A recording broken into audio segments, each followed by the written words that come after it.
Thank everybody for being here. Let me start out by saying what a pleasure it is to have President Trump back in the great state of Texas.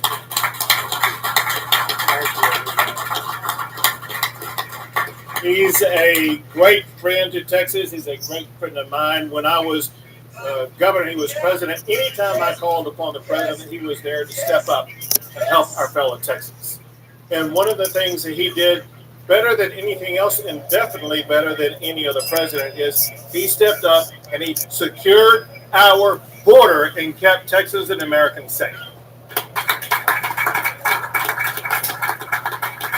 Mr. President, things have changed so quickly and so dramatically under the Biden administration. It has been amazing and disastrous. For one, if you just look at the year-over-year numbers, look at this May versus last May. The increase of people coming across the border who've been apprehended has gone up more than 800% in just that May over May, and in April it was the exact same thing. We see something that needs to put in context because you hear Vice President Harris talk about going down to the Northern Triangle as if solving the problem in those three countries is going to solve the problem with regard to the border. She is misleading America, because the fact of the matter is there are people coming into the United States across our border from more than 150 countries across the entire globe. If she solves the problem in those three countries, which we know she can't, that means there's still more than 147 other countries to go to solve problems there. They're missing the point. There's one place to solve all the problems on the border, and that is on the border. And that's exactly where the Biden administration needs to devote their resources to get the job done. The problems are dramatic. Let me give you just one example about what's happened after you left presidency that we've seen in Texas and across the nation. It's probably the most deadly aspect of what is happening, and that is the importation of the deadly drug of fentanyl. Just 2 milligrams of fentanyl is a deadly dose. And just this calendar year, the Texas Department of Public Safety has seen a 2,000% increase in the amount of fentanyl that they have apprehended, and that's not counting what Border Patrol has apprehended. Just the Texas Department of Public Safety alone has apprehended more fentanyl to kill every man, woman, and child in the entire state of Texas. This is deadly, it's dangerous, and it's infesting regions across Texas as well as regions across the United States.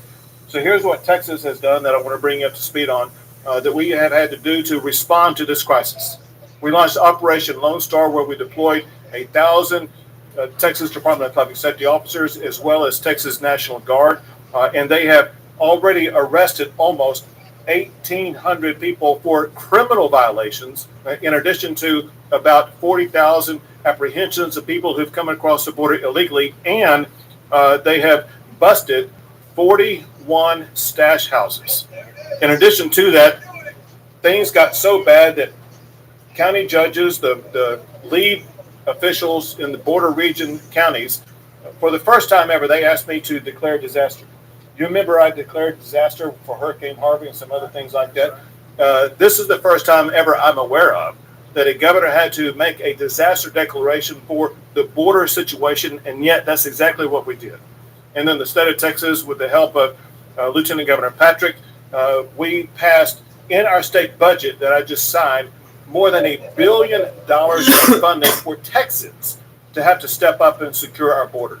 And then after that, they added an additional $250 million for Texas to begin building our own border wall to keep Texas safe.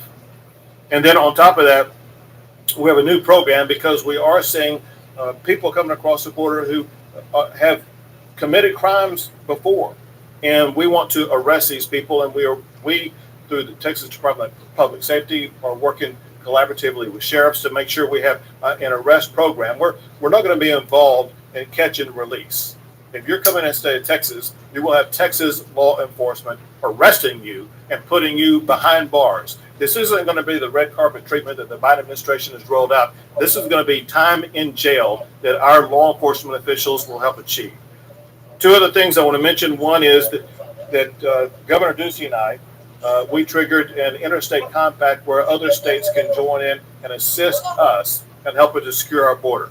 And I know I don't have all the states, but I do want to mention the ones that I do have that are stepping up to help out by sending resources. It could be law enforcement officials or it could be National Guard. We have Florida, Nebraska, South Dakota, Iowa, Ohio, Arkansas, Georgia, and more. Just know that the people of Texas, the people of America, thank you for stepping up and providing your resources to help secure the border, knowing full well that what comes across the border does not stay at the border. In fact, it goes to your states and other states across the entire country. Two other things that I created a Border and Homeland Security Task Force that involves all of our local sheriffs who help provide advice and information about what needs to be done, as well as property owner groups, ranchers who have been decimated by what's happened on their land. And let me just close with that. We're doing all that we can for one reason, and that's because the way that the people along the border are having their lives turned upside down. I cannot tell you the number of stories that I've heard from people who have had guns put to their heads or guns brandished at them in their ranches, in their homes, in their neighborhoods. They're afraid to have their children go play in their yards. The ranchers have their homes invaded, their fences ripped up, their livestock lost, their game lost. It is a far more dangerous situation than it's ever been. The people of Texas have been pleading for us to be able to step up and help restore safety and security in their lives. And that is exactly why Texas is stepping up and doing a job that is truly the federal government's job, a job that you did, but a job that the Biden administration is completely failing us on. Now, with that, there's going to be 3 law enforcement officials who will provide you additional information, and then we will look forward to hearing your remarks. And it starts out with the director of the Texas Department of Public Safety, Steve McCraw.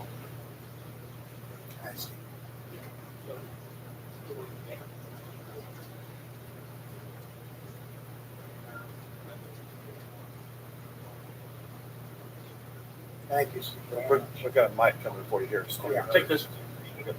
Like you said it so nicely, I hope you say it again. Let me try it again. That was on the mic, but there's no question that you have, and I know everybody in here that's dedicated themselves to law enforcement recognize that, and also you've always backed the law enforcement community, and we appreciate that. So God bless you. Thank you on that. I can say this, just not just because he's my writing official, but because it's true. Governor Abbott has done more than any other governor to protect its people, to protect the border, and to enforce the rule of law than any other governor in the nation. And I can also say, maybe much to the chagrin to our congressional colleagues that are here today, the Texas State Legislature has done more to support the brave men and women of the U.S. Border Patrol than the U.S. Congress has. I think they might agree with that, Joe, on that. But with that, Mr. President, we can begin. First slide, please.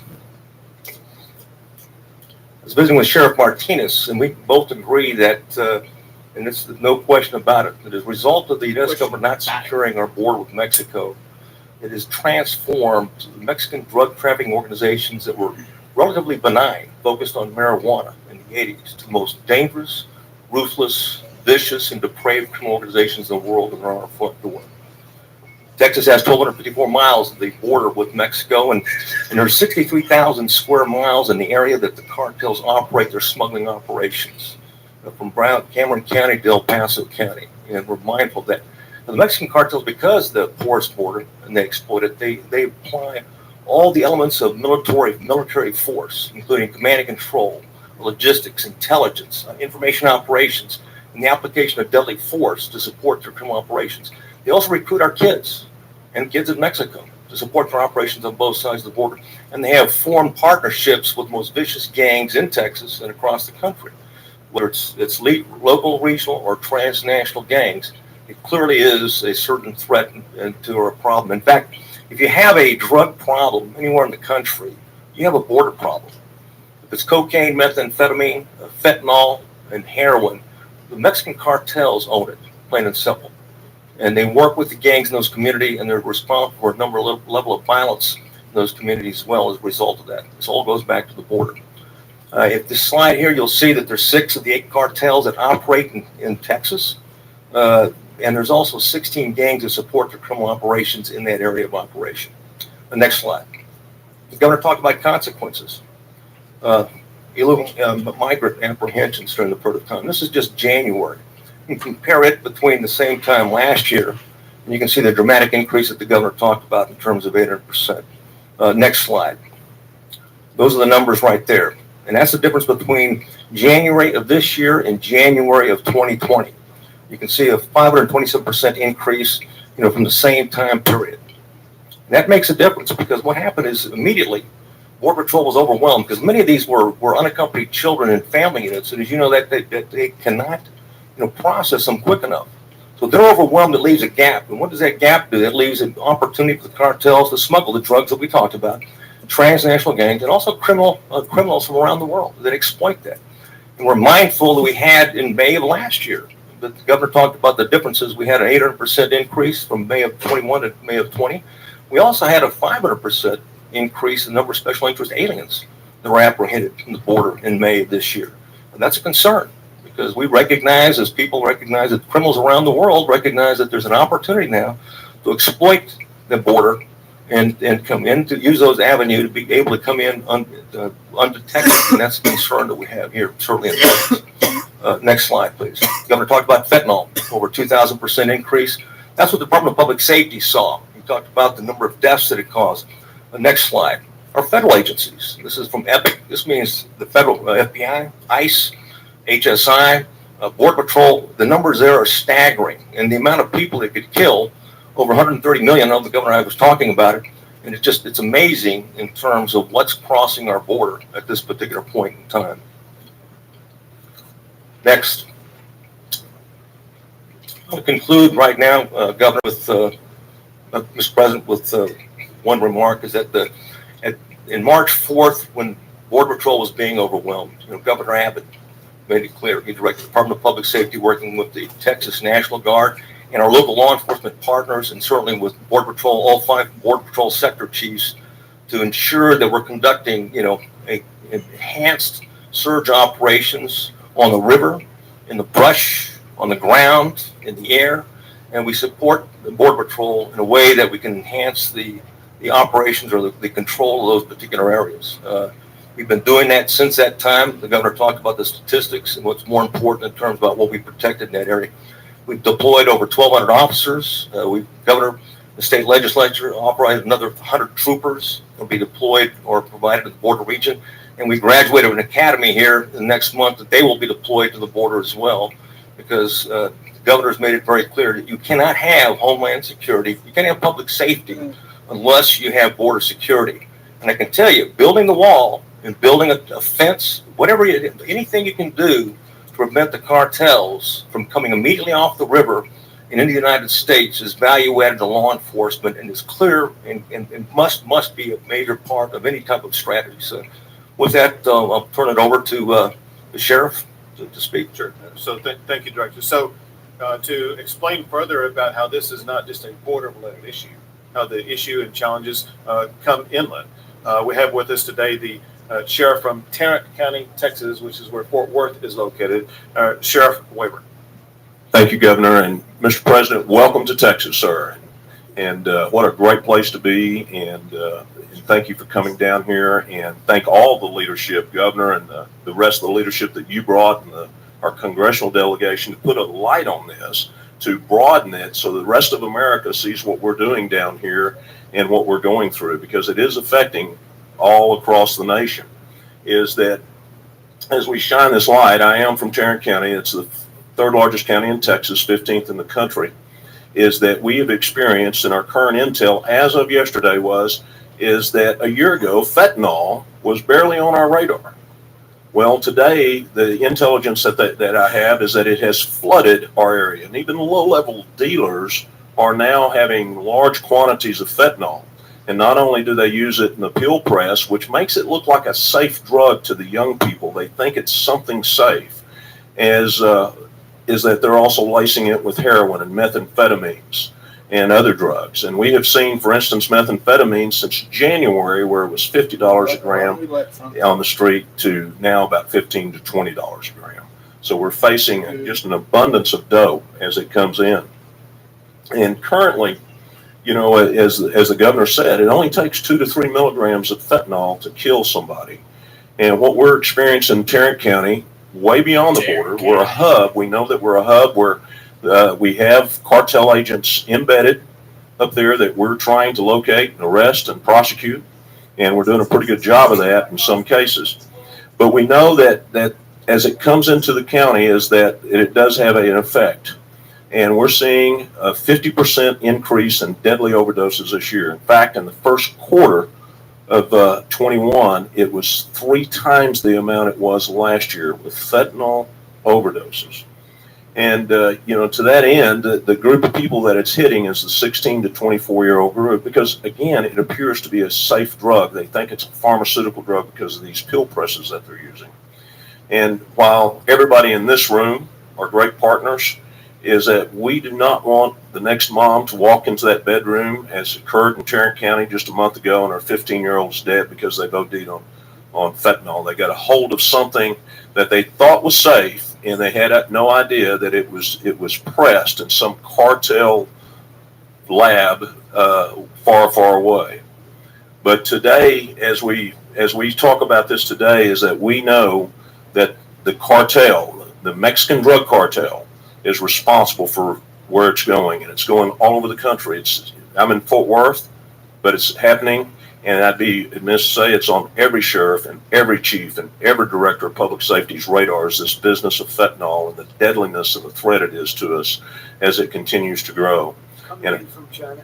Pardon me? Coming in from China? No, sir, it's coming in from the cartel. That China is finding. Are they getting it from China? They are getting it from China, but they find it easier to come through the United States. It's an easier port to come up through the United States. And as we interview people we caught, that's what they're telling us way up in Tarrant County, is it's coming right directly from this border. And we believe because of all that, I certainly believe, and I believe the law enforcement in the room, is that the drug cartels of Mexico should be the #1 enemy of American law enforcement, plain and simple. And we need to draw a line in the sand to protect our children. And we also need our parents, if I may say, our parents need to invade the space of their children and know what they're doing on social media and know who they're connecting to, because we need everybody's help, or they're going to be walking into that bedroom, unfortunately, and that 15 or 16-year-old is going to be gone. Thank you, sir. One last speaker that is also a sheriff that can tell you a little bit more about a different type of deadly consequence of the open border situation is Sheriff Martinez from Brooks County. Good morning, Governor, President. Welcome to Texas. I want to highlight Brooks County as it is. We're 70 miles north of the river. We do have one of the busiest checkpoints there in the Southwest Corridor. Real briefly, between June the 22nd and Friday the 25th, we recovered 7 bodies in the brush. Okay. Now, in June of 2020, we had 4 bodies recovered. In June of 2021, we had 16 bodies recovered, 300% increase. Okay. Now, lost collars from June the 21st through June the 27th, we've had 25 separate lost collars calls to the 911. Now, as a result of that, we only 17 were recovered. And that kind of goes back to the fact that the bodies were recovering. And of course, all these recoveries, I have a good collaboration with the local border patrol. That's our resource. That's pretty much who we refer to and kind of guide us through a lot of issues.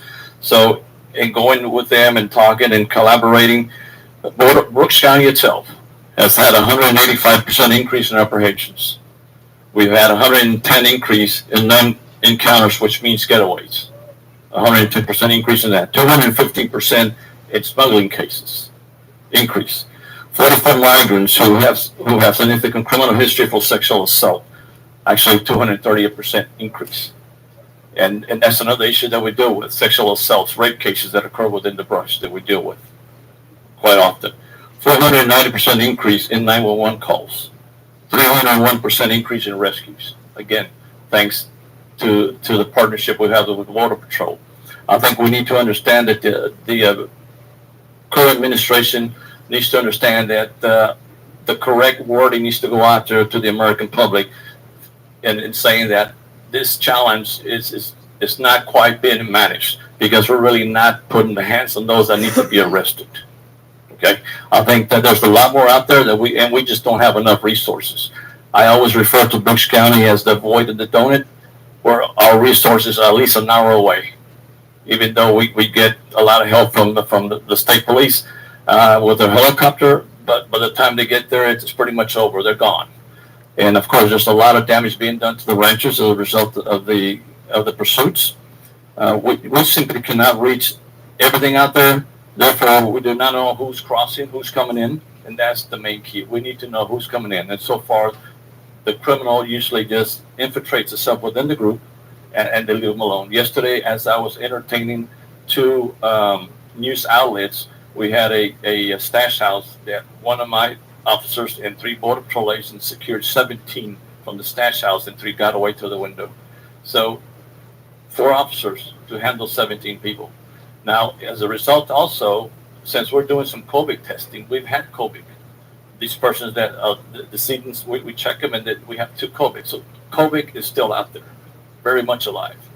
Okay, so all these getaways, all these other people that are coming in, not being tested, or we don't know which direction they're going into the states, it's going to harm the United States. It's going to harm our country. So we need to be careful with that. We need to address all those issues. Thank you, sir. Thank you, Sheriff. Mr. President. Well, Governor, thank you very much. It was an honor to endorse you and strongly endorse you, highest and best endorsing. And I did notice your poll numbers are through the roof, and I'm very happy. And you've done a great job, and we're really honored to be with you and with Dan, and with Ken.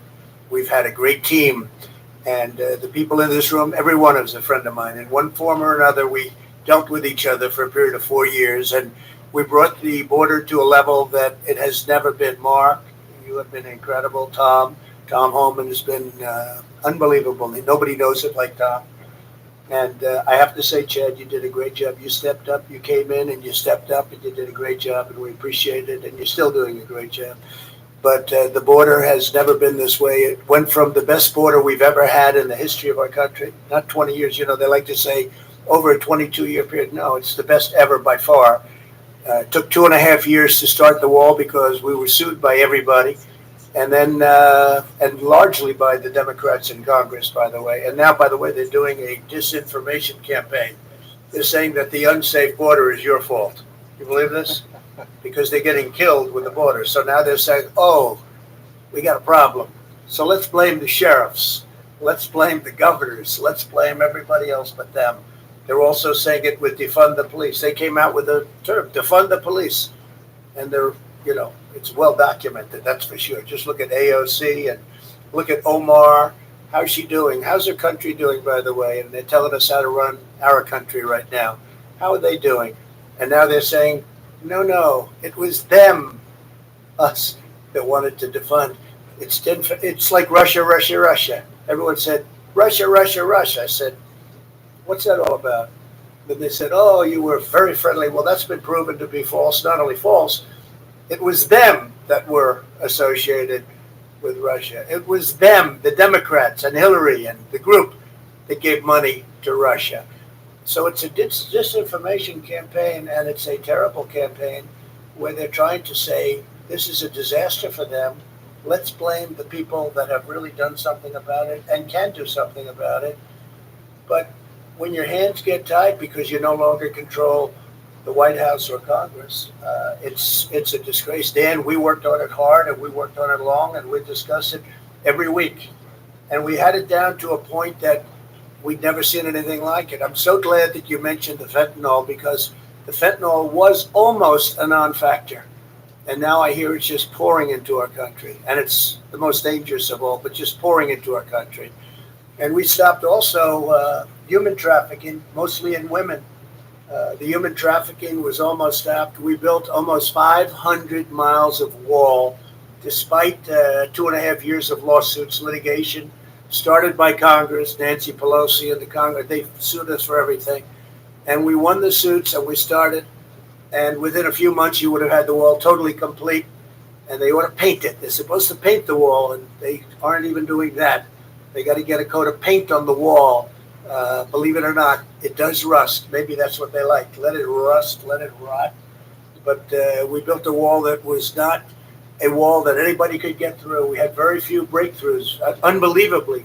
The only breakthrough is let them walk around to the few open areas where you have We had problems on land disputes, et cetera, et cetera. All of those problems were resolved. So we got them resolved. So you could have completed the wall in a couple of months, and they decided not to. Now I hear rumors that they want to do it, but it's only common sense. You know, they were saying we want high-tech security. And I used to go around in speeches, I said, the two things that will never get old are a wheel and a wall. And that's true. I mean, when you get right down to it, the wall worked, really worked. And again, almost 500 miles of wall. And then we had another 200 that we were thinking about doing, less important areas from the standpoint of people coming in, but nevertheless, Sheriff, very important. We discussed it. And we did a great job. And within a period of a few months, it was all dissipated. Remain in Mexico, so important. Catch and release, we broke that one. Chain migration, where people come in and then they bring everybody else in with them. We did a hell of a job, and we had it down to really a science. It was down to a point where people just weren't getting in unless they came in legally. And again, the drugs had dropped by 70, 80, 90% in some cases, and fentanyl is true. It almost dropped to nothing for whatever reason, but I guess the reason was we were tough. This was a great group, and all they had to do is go to the beach. If they went to the beach and did nothing, they would have been fine. And they could have even had other people with your policies take your places if they felt that they want Democrats, but that usually doesn't work out too well. But Chad, you and Mark and Tom on the outside, I mean, it was just an amazing group of people. And I'll tell you, Brandon has been incredible. From day one, he came to me from day one. It's no games, no nothing. You knew that we were going to do it right. And I'd ask him a lot. I'd say, what do you think about this? I was calling him once every 4 or 5 days to get his advice, because nobody knows. Like, for instance, on the wall, I was going to build a very good precast concrete wall. Would have been really fast. I loved it. I was going to do super hard precast, the 5,000-pound concrete. And the Border Patrol hated it because they wanted to be able to see through. I said, why? And after we go through, then we put the panels on top. And yes, you're all nodding. It's true. The panels on top, it's sort of a safety climb, no climb panel. And that panel adds great difficulty to being able, believe it or not, because a couple of people said, why'd you put the panel on top? And it was really a no climb panel. It's very hard to climb it. Once you get there, then you have the panel on top of everything else. So I did it 100% as per Border Patrol, ICE, and everybody else in conjunction, even with your top people. We designed a wall that was terrific. You know, you see it as steel, but it's not really. It's steel on the outside. It's hardened concrete on the inside of the bollards. And then it's also rebar, and it's a very heavy rebar and a very powerful rebar, very strong rebar, steel. So we had steel, concrete, and steel, and when they cut through it, they got to really want to get through. They got to really want to get through. And we've had almost no instances of that.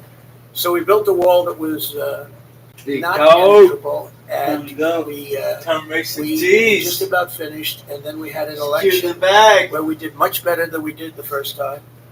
And amazingly, we lost. Check out the New York election today, by the way. They just realized it's a disaster. They're unable to count the votes. Did you see it? It just came out. They're missing 135,000 votes. They put 135,000 make-believe votes in.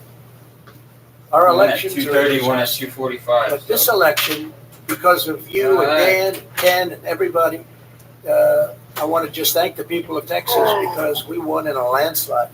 It wasn't even close. Well, I always said, you know, they were saying, well, Texas is going to be close. I said, well, I'm in favor of oil. I'm in favor of God. And I'm in favor of guns. And they're not.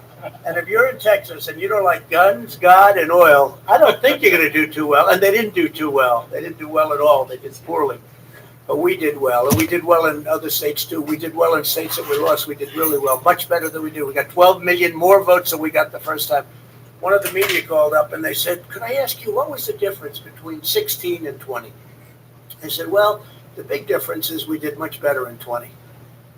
And they thought about it. They said, you know, you're right, isn't it? But the vote counting was probably a little bit better for them in 20 because what we've done was appreciated by the people.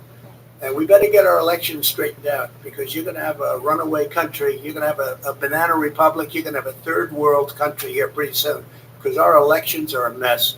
But I just want to thank all of the sheriffs that are my friends. I want to thank the governor, the lieutenant governor, and I'll tell you what, good luck, Ken. I know you have a little race coming up. Huh? Yeah, I know. And I'll be making an endorsement of somebody in the very near future. How many people are running against you, Ken? Two. That's all? Well, that's not bad for you. No. You can handle it all right? Anyway, but he has done a really good job. So, and there's my doctor right over there. My doctor. He said, you know, sir, if you want, you're really smart. You ought to take the cognitive test. I said, oh, what's that? Doc Ronnie, right? Now we call him Mr. Congressman. What a job you've done, Ronnie. They went after him, and it didn't work out too well. There you are. The Democrats went after him like you wouldn't believe. But he did a test. Did I ace it? I aced it. And I'd like to see Biden ace it. He won't ace it. He'll get the first two. There's 35 questions, and the first 2 or 3 are pretty easy. They're the animals. Is this a lion, a giraffe? When he gets to around 20, he's going to have a little hard time. I think he's going to have a hard time with the first few, actually. But so we really have something to be really proud of what we did. And honestly, very simply, we have to do it again. You have to go back, stay in Mexico. That was very hard to get. That took us litigation, dealing with Mexico. I really think the president of Mexico is a great guy. Surprisingly, he wants to see this worked out because he has people pouring through his country by the millions, by the way. Not, I see 100,000 here.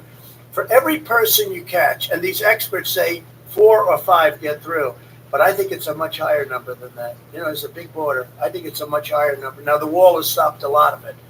And you're going to finish up some of the wall. And maybe they're going to finish it up. They're under a lot of pressure to finish it up. So maybe they're going to finish it up. Tom is probably saying, I doubt it. I mean, the real question is, do they really want open borders? Or are they incompetent? There's only 2 things. You're either incompetent, or for some reason you have a screw loose and you want to have open borders. Now, the problem with the open borders is that countries are opening up their jails. They're opening up their prisons. You guys see this. And they're letting all their prisoners out. You notice their prison populations are way down. They do it very slowly because they don't want people to know this, but I know it. And they're letting all of their murderers, rapists, drug dealers, and human traffickers out. And they're coming into the United States of America at a level like we've never seen. They weren't coming in with us. And in fact, one of the quick stories I tell is that when we first started, I said, get them out. And I said really more than anybody, I guess, to you, Mark, you and Tom, I said, get them the hell out. The MS-13 gang members, who they say are the worst in the world, they certainly might very well be. I see what they do with knives, where they cut them up into small people. They cut people up into small pieces because it's more painful than using a gun. I said, get them out. And Honduras, Guatemala, El Salvador would not accept the people. Under the Obama administration, they wouldn't take the people. So the people came back to me just routinely, sir, I'm sorry, but they won't take them. I said, who won't take them? Guatemala, Honduras, El Salvador, they won't take the people back. I said, oh, really? Why? They don't want them. I said, okay. How much money do we pay them? Sir, we paid them $500 million a year. What does that have to do with it, sir? I said, a lot. We're not paying them anymore. And then I got a call the next day from the heads of the 3 countries. We would love to take MS-13 back. They are wonderful people. We'd love to have them back where they belong. And we never had a problem after that. But now I understand they're not taking them back again because we don't deal with those countries right. I got along with the 3 people plus the president of Mexico beyond. He's a fantastic man. He really is. He's a fantastic man. Very different persuasion. His thought process is very different. Could be on the socialist side. But I'll tell you what, we worked along really well together, and he's a terrific man and a terrific person, and he loves Mexico. I will tell you that.